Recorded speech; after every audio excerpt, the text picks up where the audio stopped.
Student, तो आज हम लोग बीएससी थर्ड ईयर का इनऑर्गेनिक केमिस्ट्री का जो टॉपिक लेने वाले हैं वो टॉपिक है metal ligand bonding in transition metal complex. ठीक है, इसके पहले हम जो भी थेरीज है जैसे मेटल और लिगैंड, ये इन दोनों के बीच जो बॉन्ड होता है, जो बॉन्ड फॉर्म होता है उसे कोऑर्डिनेट बॉन्ड बोलते हैं। ठीक है, वो बॉन्ड किस तरह से फॉर्म होता है, कौन किसे इलेक्ट्रॉन देता है, ठीक है, किस तरह से ऑर्बिटल्स ओवरलैप होते हैं, ये सब की हम लोग स्टडी करेंगे।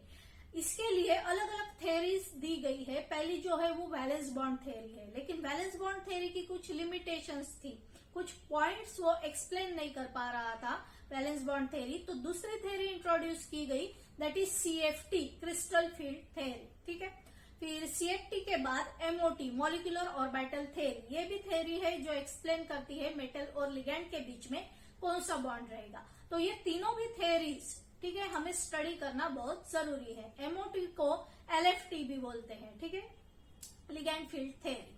तो पहले हम लोग स्टडी करेंगे वैलेंस बॉन्ड थेरी। तो उसके कुछ सैलेंट फीचर्स हम लोग पहले देख लेते हैं। So in valence bond theory, first point is definite number of vacant orbitals, SPD। ये पॉइंट्स मैंने शॉर्ट में लिखे हैं। ये पॉइंट्स एक बार आप लोग रिवाइज कर लोगे तो एग्जाम में आप लोग इसे इलेबोरेट करके लिख सकते हो। ठीक है, so definite number of vacant orbitals, इसका मीनिंग ये है कि पूरी तरह से आपको लिखना पड़ेगा कि central metal atom provides the vacant orbital SPD। इस तरह से वो सेंट्रल मेटल एटम क्या करता है, वैकेंट ऑर्बिटल्स प्रोवाइड करता है। जो लिगैंड है, इनकमिंग लिगैंड क्या करता है कि वो वैकेंट ऑर्बिटल्स को अपने इलेक्ट्रॉन जो है वो शेयर करता है और ड्यू टू ओवरलैपिंग बॉन्ड जो है वो फॉर्म होता है। तो साइड बाय साइड हम एग्जांपल भी देखेंगे ताकि ये पॉइंट्स भी आप लोगों के क्लियर हो जाएंगे। और एप्लीकेशन ऑफ वीबीटी, मतलब ये जो वैलेंस बॉन्ड थ्योरी है कैसी अप्लाई करनी डिफरेंट डिफरेंट एग्जाम्पल को, वो भी आप लोगों को समझ में आएगा। अलग अलग कंपाउंड के structures which are based on valence bond theory, वो भी आप लोगों को अच्छे से एक्सप्लेन हो जाएगा। तो एक सिंपल एग्जांपल हम लेते हैं NiCO4। ठीक है, निकल टेट्राकार्बोनिल।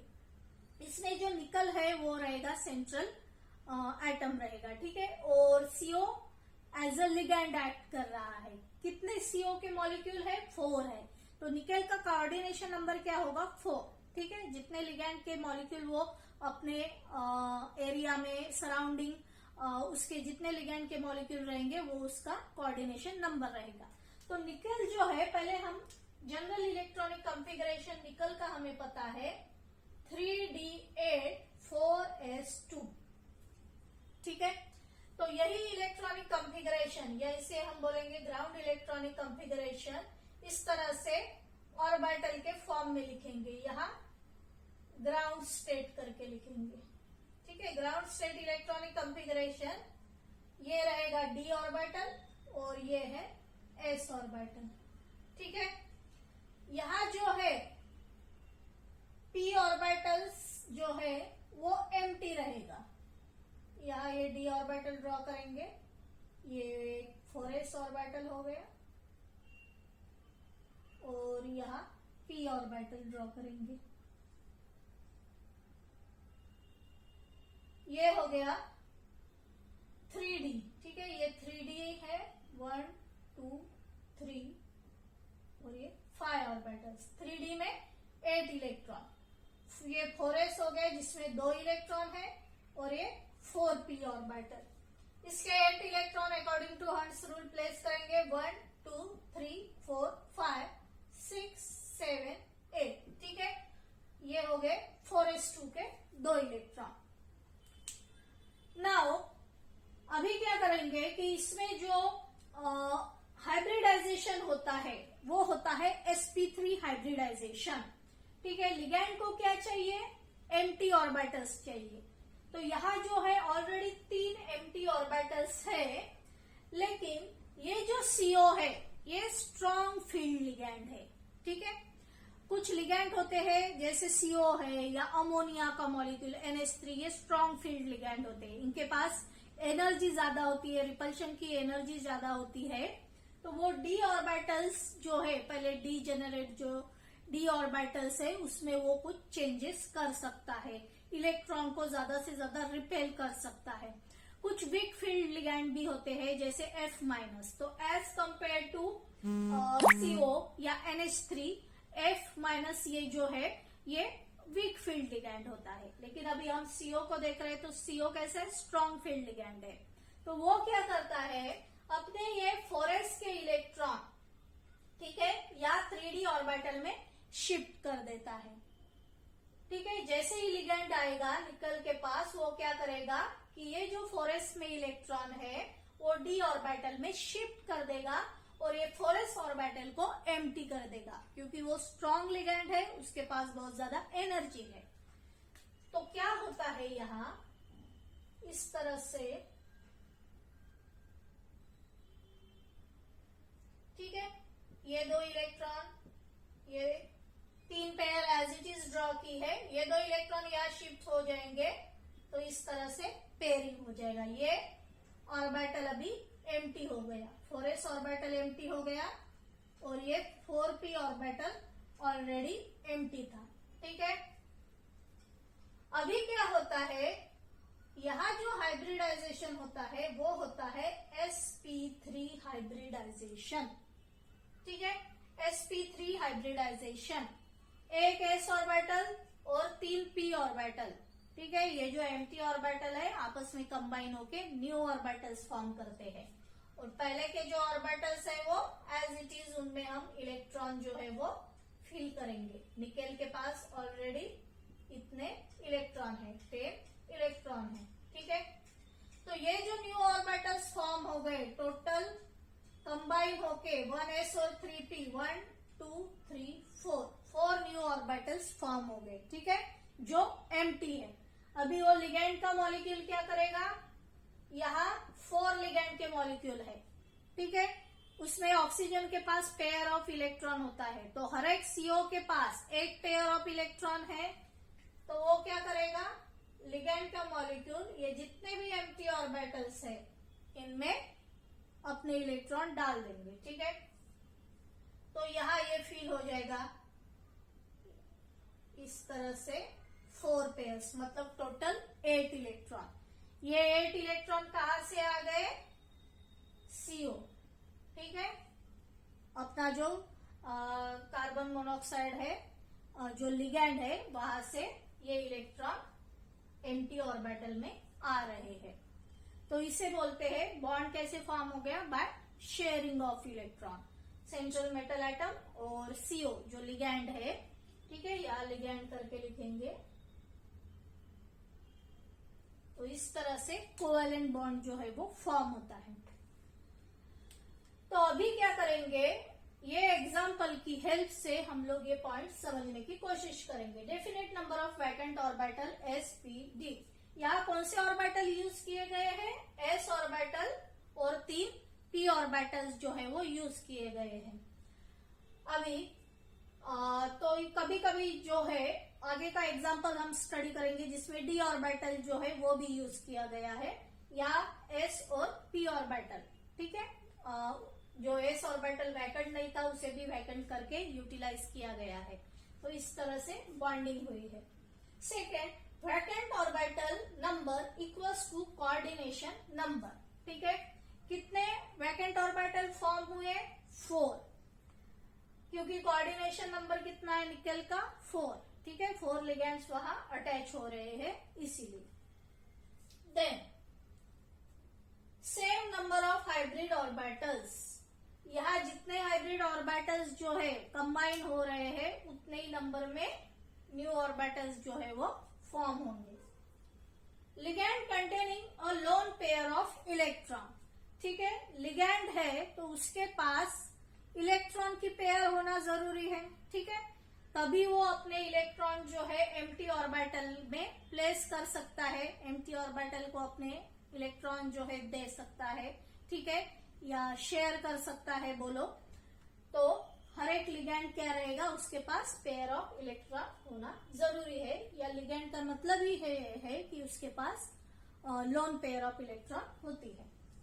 Then vacant hybrid orbital overlap filled orbital. ठीक है, यहां अभी देखो सेंट्रल मेटल एटम कौन सा है, निकल का, ठीक है। तो उसके जो ऑर्बिटल्स थे वो कैसे थे, एम्प्टी ऑर्बिटल्स थे।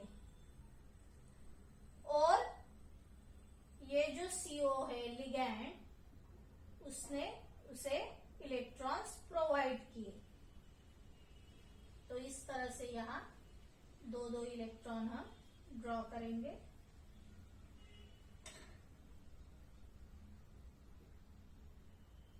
तो यहां से क्या समझ में आ रहा है हम लोगों को कि किस तरह से ज्योमेट्री है वो कॉम्प्लेक्स की, ठीक है। तो क्या पॉइंट था, vacant orbital overlaps with filled orbital. ये मेटल का ये वैकेंट ऑर्बिटल था और CO का फील्ड ऑर्बिटल था, तो ओवरलैपिंग हो रहा है।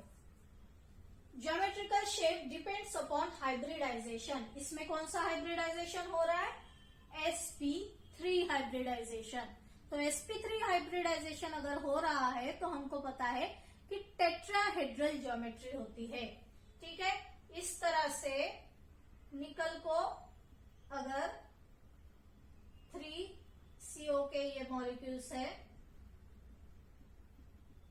तो इनको अगर ज्वाइन करते हैं तो हमको जो ज्योमेट्री मिलती है वो कौन से टाइप की है, टेट्राहेड्रल ज्योमेट्री, ठीक है, tetrahedral shape. Then coordinate bond stronger if overlapping is more. ये नेचुरल सी बात है कि जितनी ज्यादा ओवरलैपिंग होगी एम्प्टी ऑर्बिटल और जो लिगैंड का ऑर्बिटल है, जितनी ज्यादा ओवरलैपिंग होगी उतना ज्यादा बॉन्ड स्ट्रॉन्ग होगा। देन पैरामैग्नेटिक और डायमैग्नेटिक नेचर। अभी यहां देखो ये स्टेप में जितने भी ऑर्बिटल्स है, ठीक है, जितने भी ऑर्बिटल्स है सब पेयर्ड है, तो इसे हम बोलेंगे डायमैग्नेटिक नेचर, ठीक है। Then strong field ligand causes spin pairing, जो ऑलरेडी हमने देखा है। स्पिन पेयरिंग का मीनिंग क्या है कि CO जो है वो स्ट्रॉन्ग फील्ड लिगैंड है, उसने क्या किया, ये दोनों भी इलेक्ट्रॉन d ऑर्बिटल के पास भेज दिए ताकि उनका पेयरिंग हो सके, तो उसे बोलते हैं स्पिन पेयरिंग। ये कौन कर सकता है, स्ट्रॉन्ग फील्ड लिगैंड ही कर सकता है। देन इनर और आउटर ऑर्बिटल कॉम्प्लेक्सेस। ये इनर और आउटर ऑर्बिटल कॉम्प्लेक्सेस क्या होते हैं, ये हम with the help of example study करेंगे, ठीक है। आई होप आप लोगों को इतना समझ में आ गया होगा, इतने पॉइंट्स जो है वो क्लियर हो गए। अभी हम ये इनर ऑर्बिटल कॉम्प्लेक्सेस और आउटर ऑर्बिटल कॉम्प्लेक्सेस किस तरह से फॉर्म होते हैं वो देखेंगे। सो नेक्स्ट एग्जांपल के लिए हम लोग ये रब कर देते हैं और नेक्स्ट एग्जांपल लेते हैं। नेक्स्ट एग्जांपल में हम लोग एक कॉम्प्लेक्स स्टडी करेंगे, ठीक है। यहां जो है कोबाल्ट, कोबाल्ट का कॉन्फ़िगरेशन क्या होता है, 3d7 4s2, लेकिन ये CO3+ ऑक्सीडेशन स्टेट में है, तो 2 इलेक्ट्रॉन यहां से जाएंगे, 1 इलेक्ट्रॉन यहां से जाएगा, ठीक है। तो किस तरह से इलेक्ट्रॉन रहेंगे, ये हो गया d ऑर्बिटल, ये हो गया 4s और ये हो गया 4p ऑर्बिटल।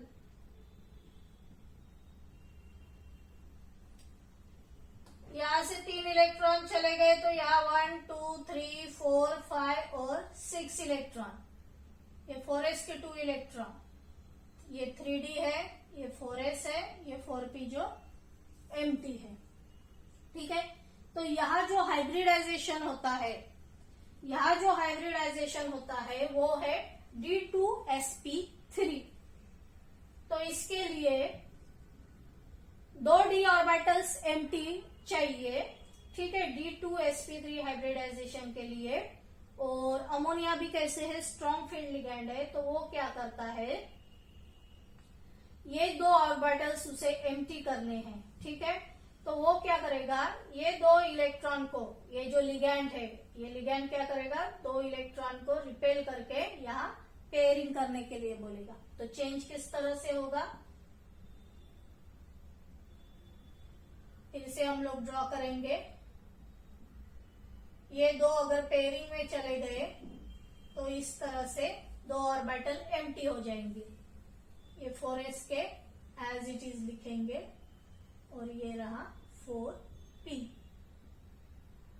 ठीक है, ये जो है 4s के यहाँ पेयरिंग में चले गए, दो इलेक्ट्रॉन यहाँ पेयरिंग में चले गए।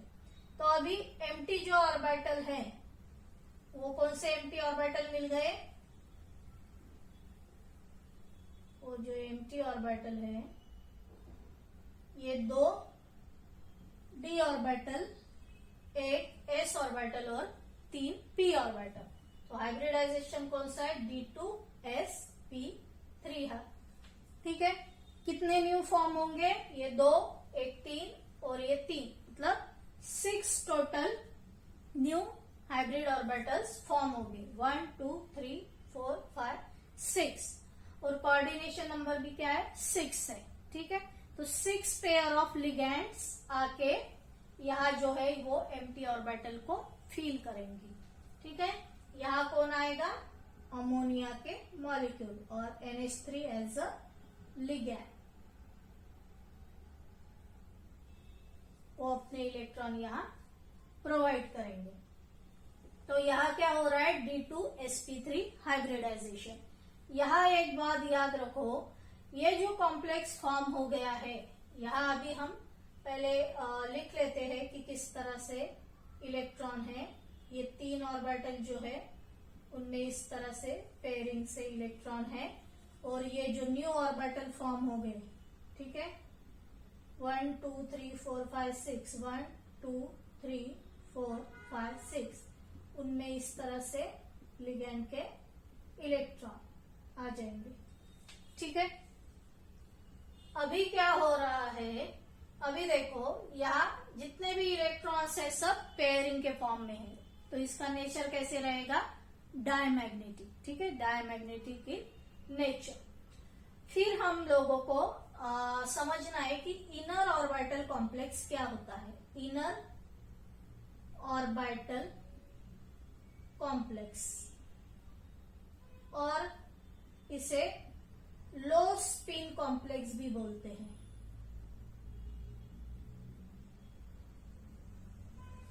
ठीक है, यहाँ जो ऑर्बिटल यूज हो रहा है वो 3D ऑर्बिटल हो रहा है, मतलब इसे इनर ऑर्बिटल बोलते हैं। ठीक है, आउटर कौन सा है?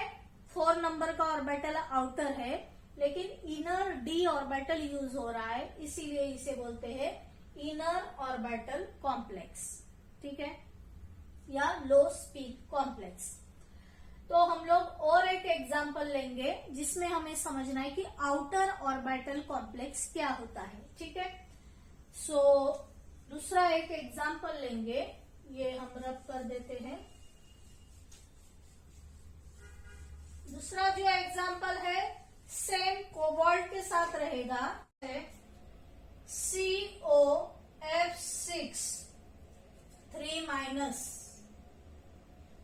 ये कॉम्प्लेक्स में CO कोबाल्ट जो है +3 ऑक्सीडेशन स्टेट में है, तो पहले उसका कॉन्फ़िगरेशन था 3d7 4s2, 3 इलेक्ट्रॉन अगर निकाल दिए तो D ऑर्बिटल जो है, D ऑर्बिटल में 6 इलेक्ट्रॉन रहेंगे।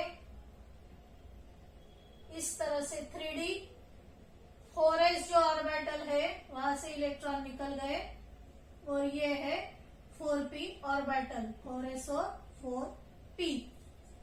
F- जो है वो वीक फील्ड लिगेंड है, तो वो उसकी एनर्जी कम होती है, इलेक्ट्रॉन को रिपेल करके वो पेयरिंग नहीं कर पाता है। तो ये जो 3d ऑर्बिटल के इलेक्ट्रॉन है वो एज इट इज रहेंगे, और ये जो 4s और 4p ऑर्बिटल है ये एम्प्टी ऑर्बिटल जो है वो अवेलेबल है। ठीक है, ये जो इलेक्ट्रॉन है वो एज इट इज रहेंगे, तो यहाँ जो है 4s 4p, और इसके लिए हमें 4d ऑर्बिटल भी लगेगा, क्योंकि इसमें जो हाइब्रिडाइजेशन है, ये कॉम्प्लेक्स में जो हाइब्रिडाइजेशन है वो हाइब्रिडाइजेशन है sp3d2। तो d ऑर्बिटल इसे लगने वाला है, तो वो d ऑर्बिटल जो है यहाँ 4p ये हो गया, और लास्ट का 1 2 3 4 5 ये 4d ऑर्बिटल को वो यूज करेगा। तो हाइब्रिडाइजेशन इस तरह से होगा, s, ठीक है, एक s एक p, और ये 3p के ऑर्बिटल है, 1s ऑर्बिटल 3p ऑर्बिटल, और ये जो है 4d ऑर्बिटल, तो ये 4d ऑर्बिटल के 2 ऑर्बिटल ये यूज करेगा, तो ये हो जाएगा d2। ठीक है, कोऑर्डिनेशन नंबर 6 है, तो इसे 6 ऑर्बिटल चाहिए, एम्प्टी 1 2 3 4 5 6 एम्प्टी ऑर्बिटल इसे लगेंगे। ये इलेक्ट्रॉन एज इट इज फिर से लिखेंगे, single single single single electron, और यहाँ ये जो न्यू ऑर्बिटल फॉर्म हो गए हैं टोटल 6, ये टोटल 6 न्यू ऑर्बिटल्स में ये हर एक F माइनस जो है वो क्या करेगा, अपनी पेयर ऑफ इलेक्ट्रॉन देगा। ठीक है, तो यहाँ जो है 1 2 3 4 5 6 टोटल 6 पेयर्स ऑफ इलेक्ट्रॉन। ठीक है, donated bye ligands, donated bye ligand. ये जो लिगैंड है ये क्या करेगा, 6 पेयर ऑफ इलेक्ट्रॉन यहाँ डोनेट करेगा। तो यहाँ आउटर 4d ऑर्बिटल जो है वो यूज किया गया है, इसीलिए इसे आउटर ऑर्बिटल कॉम्प्लेक्स बोलते हैं। ठीक है, अभी ये हो गया आउटर ऑर्बिटल कॉम्प्लेक्स। इसके पहले था inner orbital complex, same cobalt से ही बना हुआ था, लेकिन वहां जो लिगैंड था वो NH3 था, स्ट्रॉन्ग फील्ड लिगैंड। यहाँ जो लिगैंड है वो F है, F माइनस है, वीक फील्ड लिगैंड। और एक कॉम्प्लेक्स का स्टडी करते हैं, FeCl6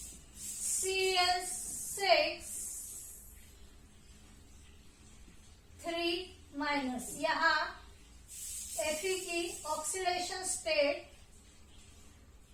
3+ है,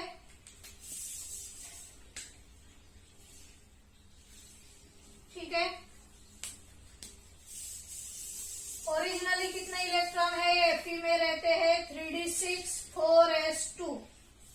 3+ अगर ऑक्सीडेशन स्टेट है तो यहाँ से 2 इलेक्ट्रॉन जाएंगे, यहाँ से एक, मतलब 3d5। वही ऑर्बिटल के फॉर्म में कैसे लिखेंगे, 5 इलेक्ट्रॉन 1 2 3 4 5। s ऑर्बिटल में इलेक्ट्रॉन नहीं है 4s में, और यहाँ ये जो है ये 4p ऑर्बिटल। यहाँ ये दो जो इलेक्ट्रॉन है, ठीक है, साइनाइड एक स्ट्रॉन्ग फील्ड लिगैंड है, तो वो 2 इलेक्ट्रॉन की पेयरिंग करा देता है, तो इस तरह से पेयरिंग हो जाएगी, और एक सिंगल इलेक्ट्रॉन यहाँ रहेगा, और ये हो गया 4s और ये 4p।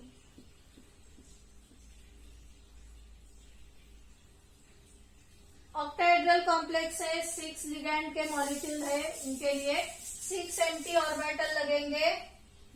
तो इस तरह से जो हाइब्रिडाइजेशन होता है वो है d2, एक s ऑर्बिटल, p3।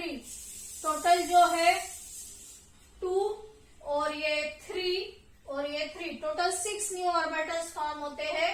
और ये साइनाइड के जो मॉलिक्यूल्स है उसमें 6 पेयर ऑफ इलेक्ट्रॉन्स जो है वो शेयर करेंगे। ठीक है, तो इस तरह से यहाँ बॉन्ड फॉर्म होता है। इनर 3d ऑर्बिटल इन्वॉल्व है, और ये 4s है और ये 4p है। तो इस तरह से ये कॉम्प्लेक्स बनता है। तो ये जो थ्योरी है इसकी कुछ लिमिटेशंस है।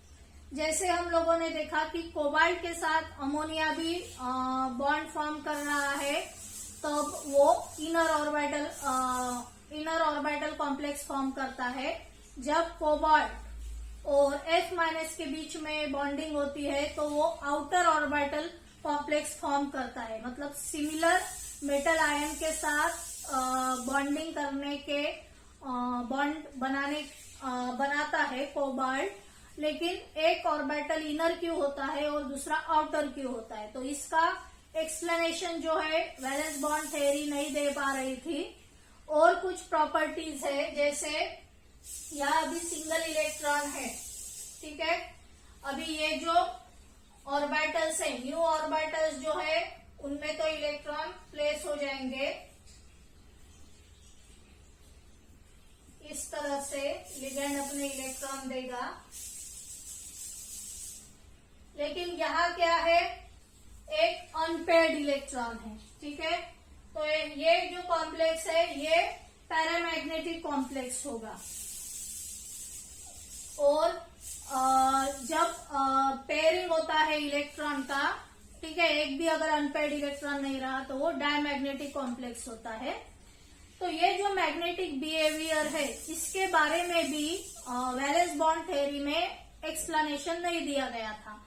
फिर जो मैग्नेटिक मोमेंट है वो भी डिपेंड रहती है कि कितने अनपेयर्ड इलेक्ट्रॉन है, तो मैग्नेटिक मोमेंट की वैल्यू क्या आती है वो भी वीबीटी थ्योरी प्रॉपरली एक्सप्लेन नहीं कर पा रहा था। फिर ये जो ट्रांजिशन मेटल कॉम्प्लेक्सेस है, ये इनमें कलर दिखते हैं, ये कलर के कॉम्प्लेक्स होते हैं। तो ये कलर क्यों आते हैं, ठीक है, ये भी ये थ्योरी जो है एक्सप्लेन नहीं कर पा रही थी। और फिर जो हमने देखा कि स्ट्रॉन्ग फील्ड लिगेंड है, अगर स्ट्रॉन्ग लिगेंड है तो वो पेयरिंग करवाता है, अगर वीक लिगेंड है तो वो पेयरिंग नहीं कर पाता है। तो इसका भी रीजन कि क्यों ये स्ट्रॉन्ग लिगेंड है, क्यों ये वीक लिगेंड है, और किस तरह से सीरीज बनाई गई है, कौन से लिगेंड स्ट्रॉन्ग है, कौन से लिगेंड वीक है, इसका भी प्रॉपर एक्सप्लेनेशन वीबीटी ने नहीं दिया था। हम लोगों को अभी पता है कि कौन से स्ट्रॉन्ग है, कौन से वीक है, इसीलिए हमने ये जो स्ट्रक्चर है कॉम्प्लेक्स कंपाउंड का देखा, लेकिन वीबीटी में उसका कुछ एक्सप्लेनेशन नहीं दिया था। तो ये कुछ पॉइंट्स है जो वैलेंस बॉन्ड थ्योरी एक्सप्लेन नहीं कर पा रही थी, इसीलिए न्यू थ्योरी जो है, मतलब क्रिस्टल फील्ड थ्योरी, ठीक है, जो प्रॉपर एक्सप्लेनेशन दे पा रही है ये सब पॉइंट्स का, वो हम इसके बाद के लेक्चर में स्टडी करेंगे। So I hope you understood all these points. So thanks for watching this video.